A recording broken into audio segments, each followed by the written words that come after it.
This week is a rather large week for comic books, and yes, I know I say that every single week on this show, but there's a reason for that. Because every week is a rather large week for comic books. You're not allowed to have a small week in comic books. The entire industry would collapse if there wasn't something massive happening every single week in comics. But this week is still kind of massive, even by massive comic book standards. Because this week, issue number 800 of The Amazing Spider-Man came out, which we are not going to talk about because I'm going to wait until Dan Slott's entire run on Spider-Man is up at the next issue, and I kind of have something that I'm working on sort of special for when that happens to kind of cover his entire run. Stay tuned for that. And the very first issue of the Man of Steel Brian Michael Bendis Superman miniseries came out, and we are not going to talk about that because I'm going to wait until that entire series is over with. You can't come in here and judge Brian Michael Bendis' series just on issue number 1. You need to take the entire course, see everything laid out there, so we're gonna wait until all of that is wrapped up. However, something did actually wrap up this week. Justice League No Justice, the 4-issue weekly Scott Snyder Justice League miniseries. Wow, that was a lot of words to say back to back. Finally wrapped up this week. So today on Comic Class, we're going to come in here and I'm just going to share with you my thoughts and feelings about this event. Now, if you've been watching this show long enough, then you know my feelings towards Scott Snyder. I think that he is an incredibly passionate writer with amazing ideas. He's got some of the best ideas in the industry. But I always have some problems with his execution. But in the end, I still end up overall liking whatever he writes. So how did I feel about No Justice? I think it had some amazing ideas, but I had some problems with the execution. However, in the end, I did end up liking the overall event. Do I need to even go on after that?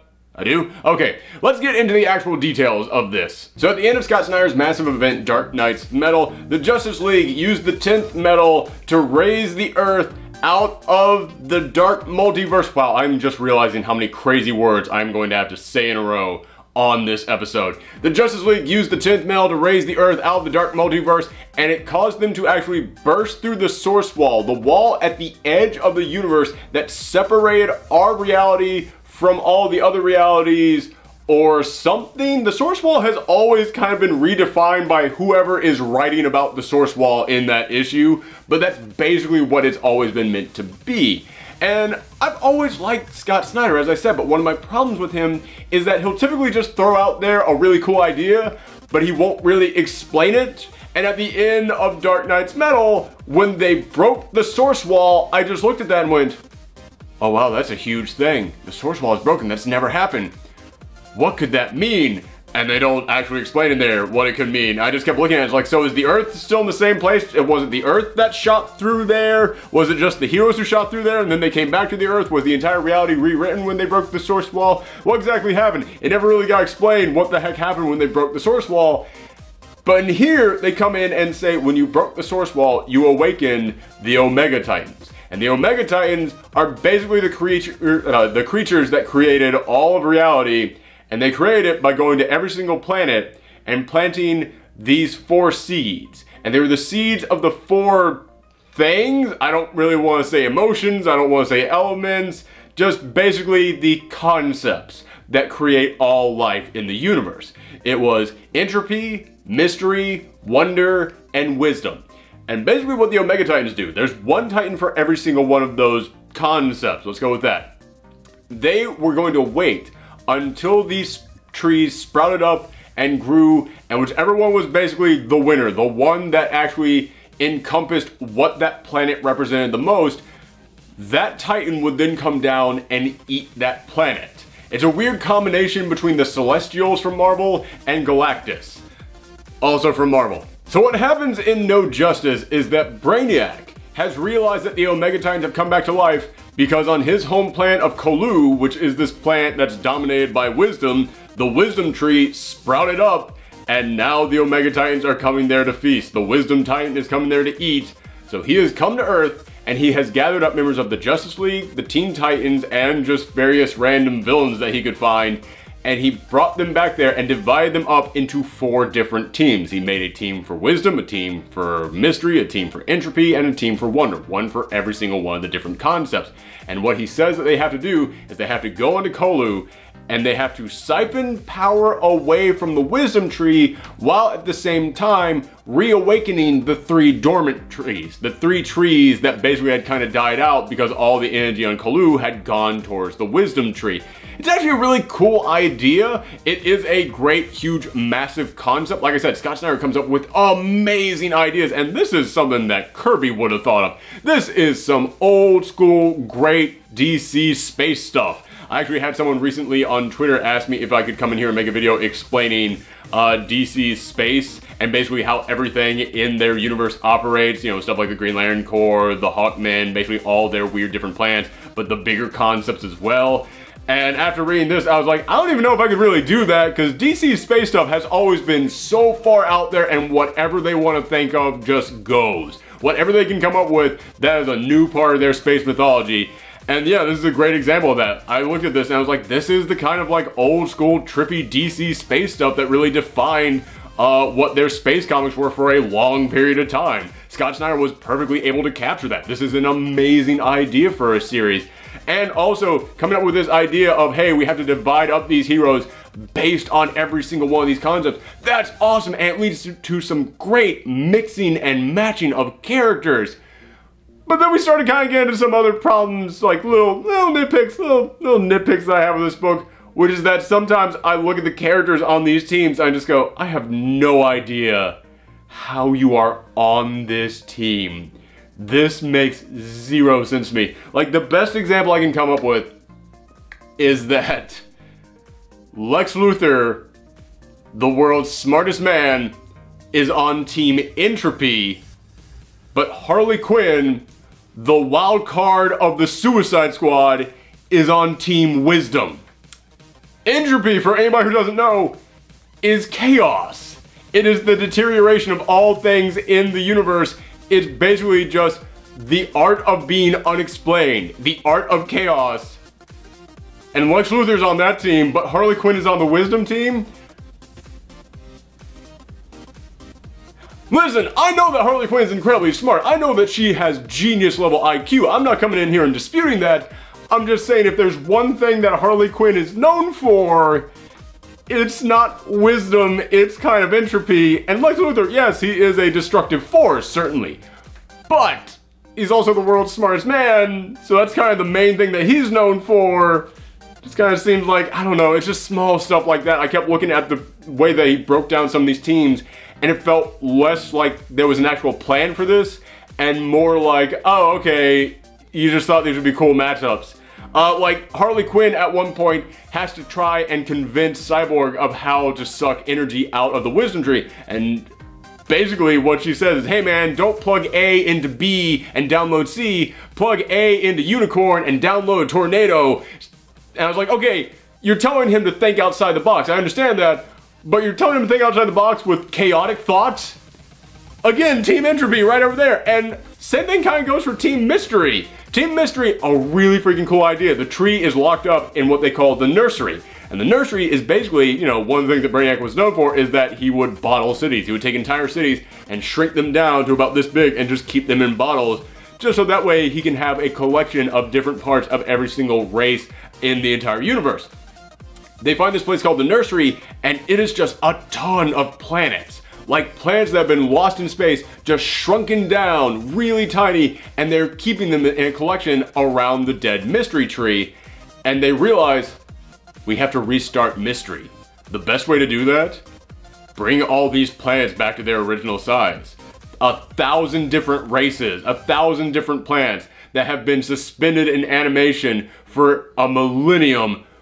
Who knows what will happen? No one does. It's a mystery. We have to do this. And then Sinestro, who is part of Team Mystery, comes in and says, oh no, you can't do that. We have to actually control them all. We have to keep them all in check. I'm like, yes, that is very keeping with Sinestro. Sinestro was a guy who thought that you should basically kind of get rid of free will and basically just command everyone through fear. Why the hell is he on Team Mystery? That just made no sense to me, and the book even kind of stopped to point out why it made no sense for him to be on Team Mystery, because he came in here when they were coming up with the plan to create mystery, and he said, screw that, we shouldn't be creating mystery, we should be creating law and order. And I was like, that's not, yeah, that is exactly what Sinestro would say. Why is he here? It's just, it was so odd to me. Again, I loved seeing all the characters they got in here. It just kind of at moments felt like they didn't really think out who really captured mystery, who really captured wisdom, who really captured this, who really captured that.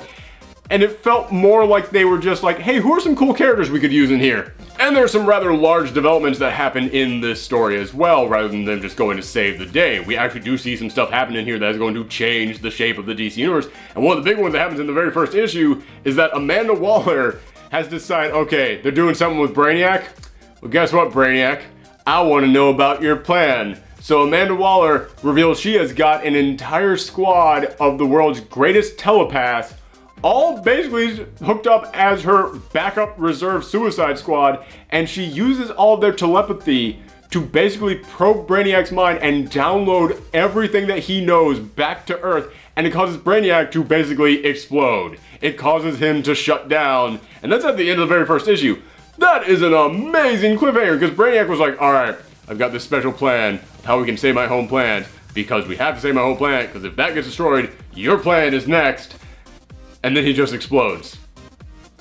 That's a hell of a cliffhanger. And also, I've always kind of been on that side of, yeah, Amanda Waller, she's as much a villain as she is a hero. I know she's supposed to be that person who comes in here and is like, no, I do the things that the heroes aren't willing to do. But I think that should work in her stories. In the Suicide Squad book, that should absolutely work. But whenever she pops up in another character's book, it should kind of be the role of the other characters to prove to her, yeah, no, there is another better way than the crazy crap that you're trying to pull. So I did kind of appreciate that this entire problem is kind of caused by Amanda Waller, and Green Arrow stops her outside of the Fortress of Solitude, which is where she is going to try and find Earthseed and destroy it before it can be awakened. And I like that Green Arrow basically is just laying into her and telling her, yeah, man, this is all stuff that the heroes could come together and solve. There is a better way. I did enjoy seeing those interactions. That was great. But what happens because Brainiac is destroyed? Well, as I said, they have to go to different locations on Kolu to stop these trees, or rather actually start these trees and stop the Titans. And the Entropy Tree is at a prison, and the biggest baddest prison there is Brainiac 2.0. It is Brainiac's son, who is actually a character from long ago, back in like the 80s and early 90s in this book called Legion. Yeah, so it was crazy to see them bring him back in this. But he's there and he's going, yeah, listen, you guys don't understand. Brainiac was going to have you guys restart these trees so that he could then absorb all the energy and basically take control of his home planet, then redirect the Titans to your Earth where it would be destroyed, so now he could rule his home planet, the one place he could never take over, and he wouldn't have to worry about Earth coming to ever stop him. That was his plan all along, but you destroyed Brainiac, so the guy who could actually cause the Titans to stop destroying my planet is gone. No one else can do it. And you know what? You Earth humans, you heroes, you came here, and you're kind of the reason why all this is happening on my home planet now. I mean, granted, it was partly also my dad, but I'm going to blame you guys because my dad's dead right now. So, screw you guys. So basically what happens here is they kill off the original Brainiac, and Brainiac 2.0 is born. We now have the son of Brainiac, who is going to be the new Brainiac. So that's some stuff that I really liked about this. As I said, I always really dig Scott Snyder stories for the concept and just the ideas behind them. He's always got a great vision for his books. But again, it's kind of always the execution where it falls apart a little bit. And you know, I talked about positives, then I talked about negatives, then I talked about positive. Time to go back to a little bit more of the nitpicking negatives in this book. And another problem I did have is that, you know, just again, speaking towards Brainiac's big plan to take over his home planet using the Justice League, there comes a moment in here in which Team Wonder is trying to reignite the Tree of Magic, but they're having problems getting in there, and they discover, oh my goodness, it's because the suits, the special outfits that Brainiac made for us, they're actually dampening our magic. They're actually keeping us from being able to access all of our powers. And two thoughts went through my mind. One, first off, please tell me that the answer to this won't be that you all just have to strip naked and fight. Please don't let that happen, which thankfully that did not happen. That would have been way too goddamn weird. But 2, which they actually bring that up in the story. They actually say, why don't we just take our clothes off? And I was like, no, give me a reason why that can't be the solution to this. It was just a very weird moment in that book. But the other thought that crossed my mind was, oh, okay, so Brainiac was using this. He created these suits that would dampen their powers, so that way there'd be no way for them to fight back when Brainiac used all these trees to take control of his home planet, and he could probably easily destroy them. Why are they dampening their powers while they're trying to reignite the tree? Shouldn't it be a thing where, like, it doesn't dampen their powers at all until the trees are ignited, and then Brainiac just flips the switch, and now, guess what, those suits, they're actually taking away all your powers.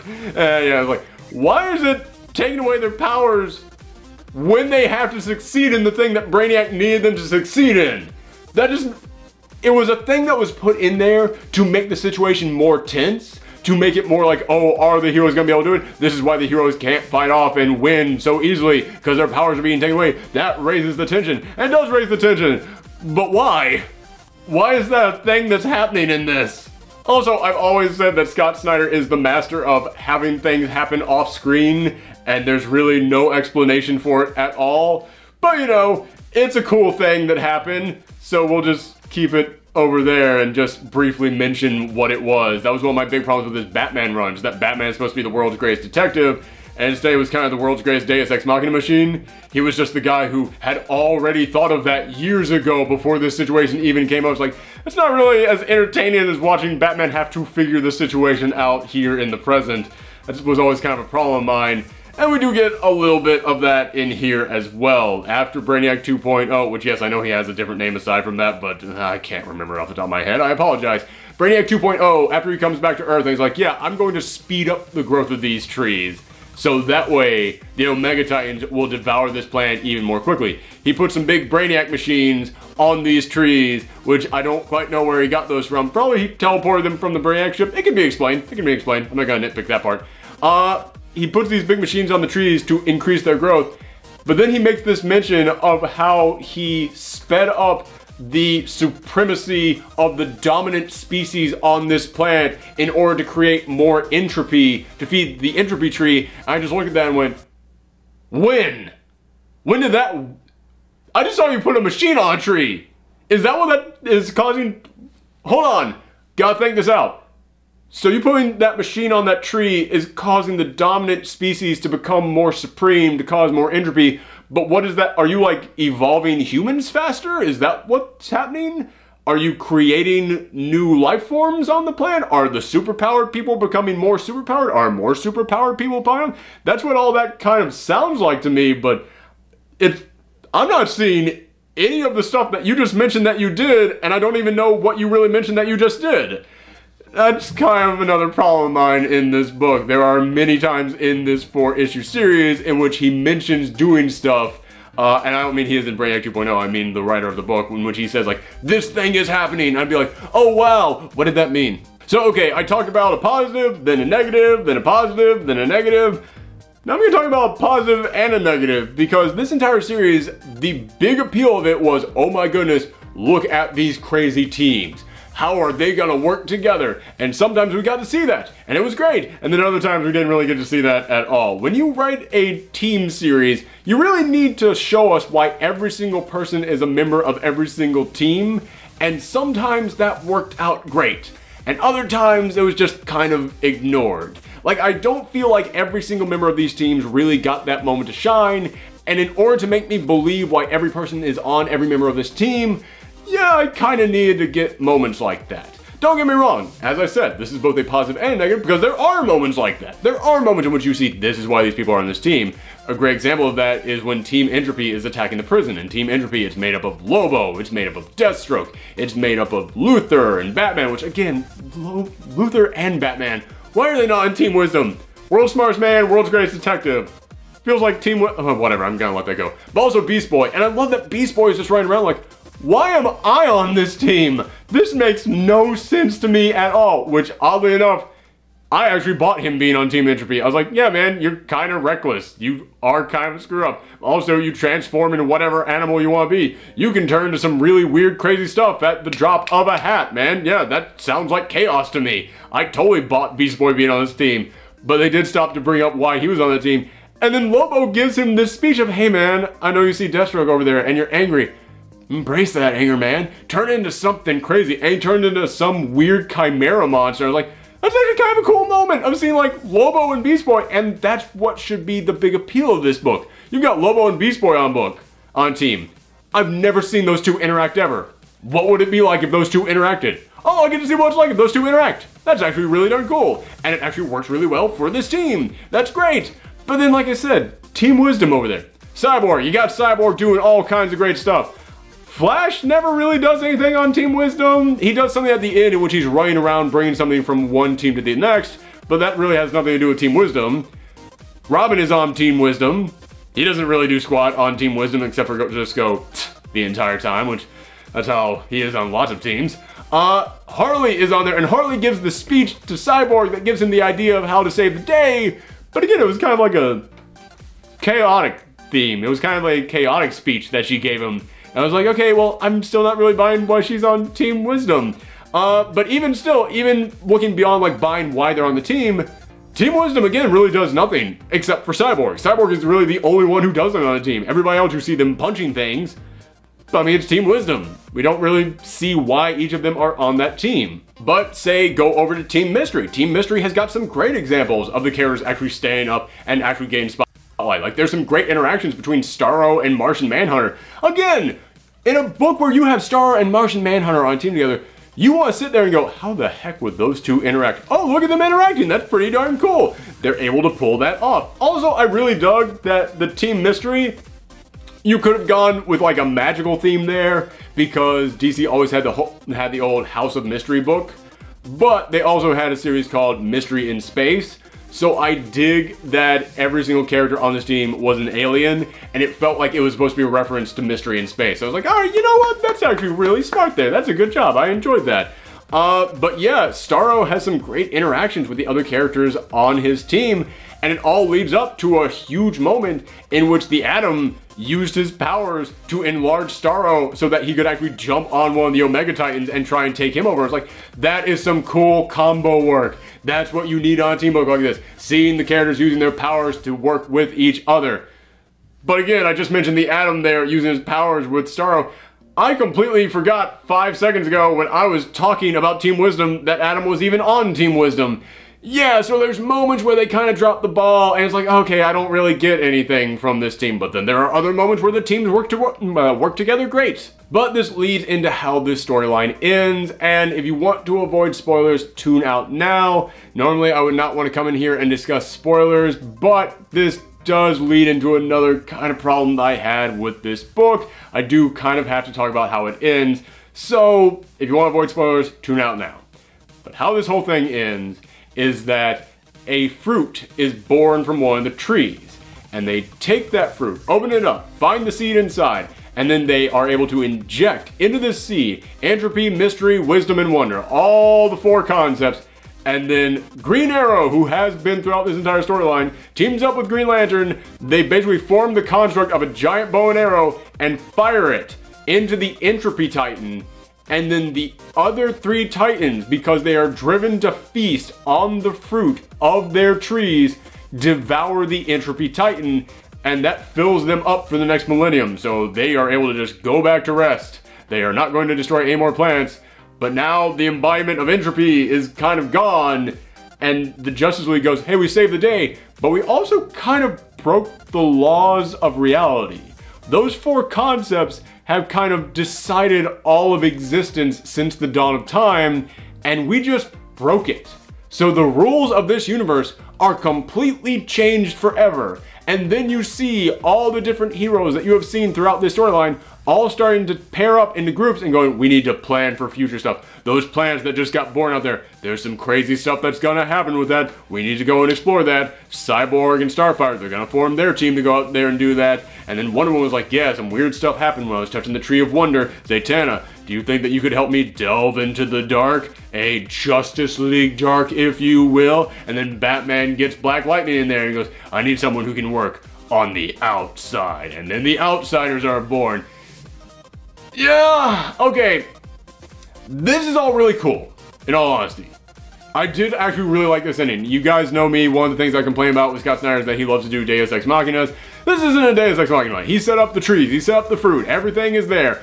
Granted, there is a moment in which they go, I don't know how to feed energy into this fruit. Oh wait, I'm feeding energy into it. How is that happening? And they literally go, we'll figure that out later. And I was like, I'll let it pass, I'm not going to pick that. Okay, they might actually explain that later. So, this thing ends. It's now the Deus Ex Machina. They did that great. In fact, in all honesty, I think every part of this ending is really damn cool.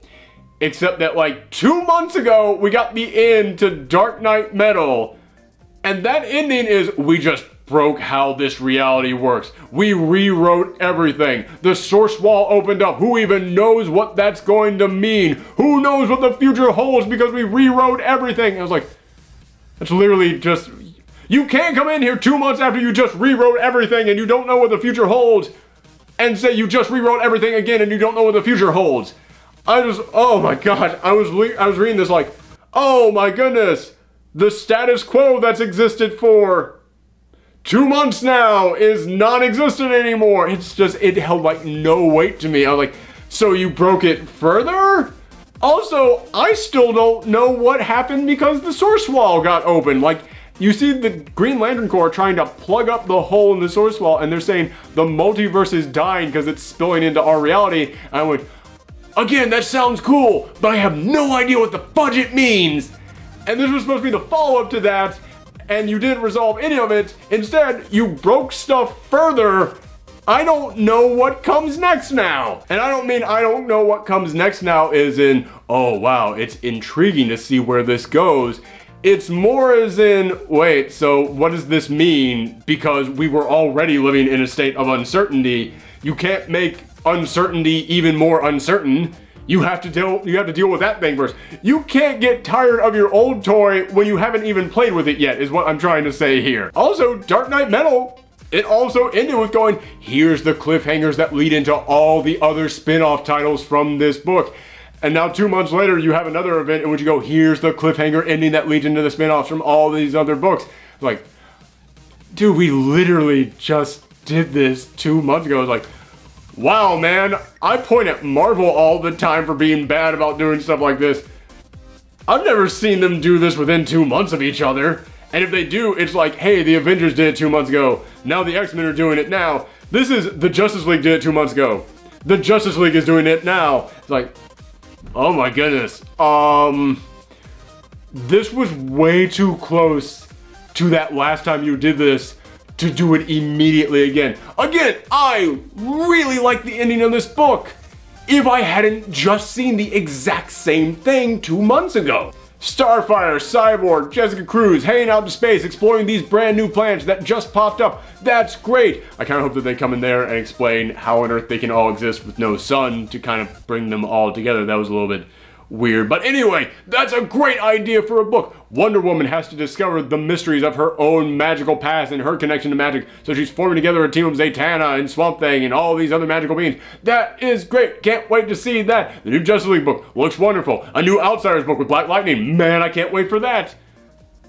But yeah, man, it kind of makes me look at all those books that spun out Dark Knight Metal that were supposed to be a big deal. And it was just like, dude, I've totally forgotten all of you now. And it was 2 months ago that you told me about them. That has always been a problem with comics, is that you need to keep moving in order to keep the audience excited, but if you move too fast, the audience forgets the thing it was supposed to be excited about just 2 months ago, and I kind of feel like that was a big problem of this.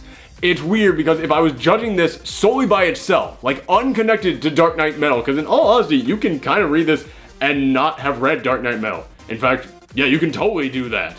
They barely make mention of Dark Knight Metal, and everything you need to know from Dark Knight Metal is brought up in this book. So you can judge this solely as its own thing. And as its own thing, hey man, I thought this was really darn good. I have the nitpicks every now and again. Scott Snyder has always been one of those writers who is kind of a death by 1,000 cuts kind of writer to me. It's a guy that's like, wow, this is really great, but what about this thing? But that's really good. What about that thing, and that thing, and that thing? But this is really cool.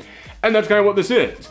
It's a really damn cool storyline. It's really good. Even if I have the nitpicks, Scott Snyder came in here and he proved he can write a Justice League story. This feels like what a Justice League story should be. He's able to capture that tone. He's able to come up with ideas that match what a Justice League book should be, and he's able to capture the flavor of a Justice League book. And honestly, yeah, I can load up a bunch of nitpicks, but as long as you give me that, as long as you give me good ideas with the right flavor and the right tone, awesome. I'm totally cool with that.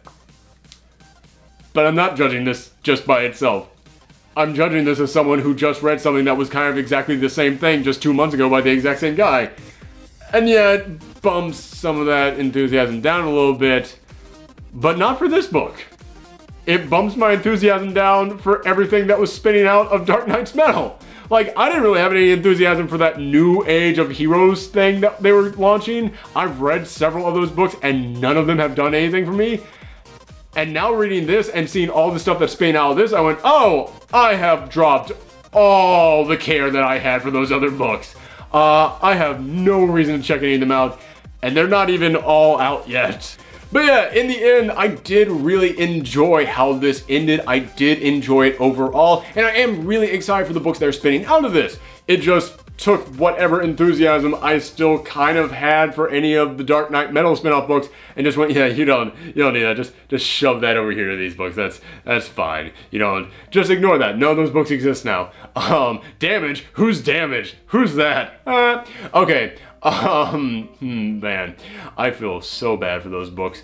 DC didn't even give them a shot. But just to reiterate, I am really excited for all these new books that are coming out, especially the brand new Justice League series, partly because Lex Luthor has gone back to being a villain, which that was something that they did here at the end, where I bring up that it made really no sense for Lex Luthor to be on Team Entropy, but at the end of this, when nobody could channel energy into the Entropy seed, Lex Luthor was the one who grabbed it and channeled it in there.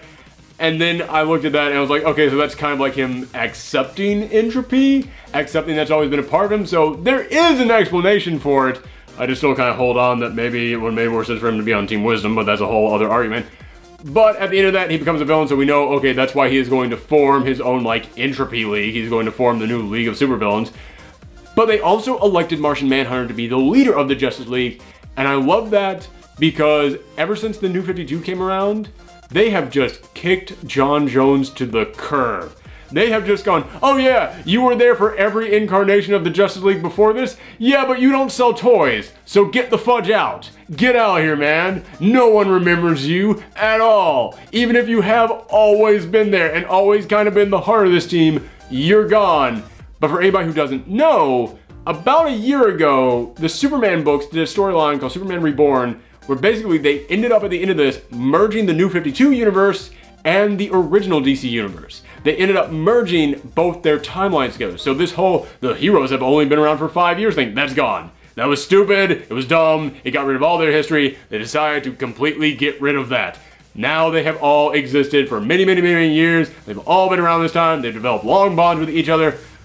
Although I do wish that they would come in here and actually put out like a DC history book. They would come out here and say, okay, ever since these timelines merged, we need to come in here and actually establish like when every single one of these things happened. Because if these heroes have now been around for like 15 or 20 years, like they were in the old universe, when was the Justice League formed? And if it was formed, was Cyborg still on the original team? Because if it was formed when the superheroes first started popping up, that means that Cyborg was like 8 when that happened. So he couldn't have been on the original team of this. So who was on the original team? Or did these heroes just exist forever, but they never actually formed a league until just 5 years ago? And that's when Cyborg joined the team. But at the end of this, they said, John, you've always been there for the league. You were gone for a while, but I'm glad that you're back. And you've always been with us this whole time. And I just looked at that and I was like, that's just them flat out like not even caring about the New 52 and just saying, yeah, no man, the Justice League was around a long time and all those adventures you saw with John Jones, he was there. He was a major part of the team. He has always been on this team. Everything that John Jones did on this team, it's still there. It still can. It's still a big thing. So I love seeing that. I was very happy to see that. And I know somebody's going to come in here and say, well, John Jones was part of the Justice League in the New 52. In like one quick flashback where they said that's why we don't get other new members to the team. We let him on the team for 5 seconds and he attacked us all. That ain't canon anymore. That didn't happen anymore. The old stuff, before the New 52, when he was an actual good member of the team and the like heart of the team, where everybody loved him being on the team, that's now canon again. I just wish the DC would actually stop and explain that to people who might kind of be confused about that. Because I'm kind of confused about that. I don't know what still can and what isn't. But we do now know from the end of this, John Jones being on the Justice League was canon. He was always there. He was always a big part of this team. He was gone for the new 52 years, but now he's back, and they are embracing that. They're actually celebrating him and saluting him as a major part of this team. So great. Awesome. So that's how I felt. Let me know how you guys felt in the comments down below or on Twitter, Twitch, and Tumblr at Professor Thorgy. Also, if you guys want to help support this channel, I'm going to put an Amazon link down below of where you can find, I'm going to just put a random older Justice League trade that I really enjoy down there. If you guys want to check it out or just buy anything else on Amazon, we get a small cut of the profits as long as you start by going through that link. Thank you guys for tuning in. Make sure that you come back next time. Bye.